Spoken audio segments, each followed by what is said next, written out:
Visakha steel plant ఉద్యోగస్తులందరకు అలాగే నిర్వాసితులకు మీకు తెలుసు స్టీల్ ప్లాంట్ ని అమ్మేస్తుంది బీజేపీ మోదీ గవర్నమెంట్ అని. ఆపలేక చేతులు ఎత్తేసింది ఇప్పుడున్న టీడీపీ, వైఎస్ఆర్సీపీ, జనసేన. నేను మీ కొరకు, మీ కుటుంబాల కొరకు 3 సంవత్సరాల నుంచి హైకోర్టు నుంచి సుప్రీంకోర్టు వరకు ఫైట్ చేస్తున్నాను. మోదీని ఢీకొంటున్నాను, అమ్మకాన్ని ఆపాను. 4,000 కోట్లు ఇప్పుడు ఇస్తాను, 40,000 కోట్లు తర్వాత ఇస్తానని కోర్టులో కేసు వేశాను. అదానీతో మోదీతో ఢీకొన్నాను.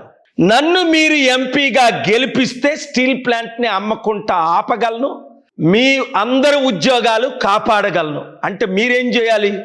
ఒక్కొక్కరు 10 మందిని తీసుకొని ఫిబ్రవరి 4 ఆదివారం సాయంత్రం 5 గంటలకు విశాఖపట్నం ఆసిల్ మెట్ ప్రక్కనున్న మేఘాలయ హోటల్ గ్రౌండ్స్ కి రండి. కలిసి పనిచేద్దాం. మన విశాఖ సత్తా, ఆంధ్రుల సత్తా, తెలుగు సత్తా మోదీకి, బీజేపీ బి పార్టీలకి చూపిద్దాం.